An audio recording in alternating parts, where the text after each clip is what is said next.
Madam, এই হচ্ছে আমাদের সেই নির্ধারিত জমিটা। আচ্ছা আচ্ছা, আসসালামু আলাইকুম। ভালো আছেন আসলাম সাহেব? সব ঠিকঠাক? জি ম্যাডাম। আচ্ছা, এই লোকটাকে?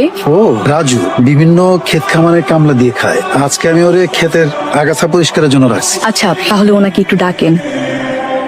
রাজু, এই রাজু, এদিকে আয়। আইতাছি কাকা। জি কাকা। এই পুরো জমিটাই ওনার নামে কেনা হয়েছে।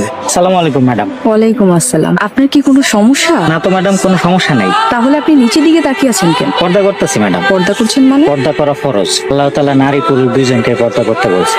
নারীদেরকে বলছেন তোমরা তোমাদেরকে ঢেকে রাখো, পুরুষদেরকে বলছেন তোমরা তোমাদের দৃষ্টি সংযত রাখো। তাই নারীর জন্য যেমন পর্দা করা ফরজ, পুরুষের জন্য দৃষ্টি সংযত রাখা ফরজ। আপনি তো দেখি ইসলামিক বিষয়ে ভালোই জ্ঞান রাখেন। জি ম্যাডাম, ধর্মীয় জ্ঞান সকলেরই থাকা জরুরি। ইসলাম শুধু একটা ধর্ম না, একটা পরিপূর্ণ জীবন ব্যবস্থা। ঠিকই বলেছেন। আপনি আমার জন্য বেগানা নারী, তাই আপনার দিকে তাকাইতেছি না, কিছু মনে করেন না ম্যাডাম। এই রাজু, তোর কি মাথা খারাপ হয়ে গেছে? উনি আমাকে ম্যাডাম, তুই কারে কি কস? উনি ঠিকই বলেছেন আসলাম সাহেব। আমরা নারীদের পর্দার বিষয়ে কথা বলি, কিন্তু পুরুষের পর্দার বিষয়ে এড়িয়ে যাই। দুটোই দরকার। রাজু সাহেব, আপনি এখন যেতে পারেন। জি ম্যাডাম, আসসালামু আলাইকুম। ওয়ালাইকুম। আচ্ছা আসলাম সাহেব, উনি কি বিবাহিত? কে রাজু? হ্যাঁ।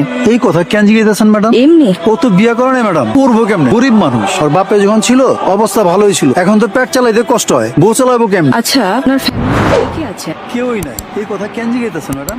আপনি আমার সাথে চলুন, আমি বুঝাইয়া বলছি।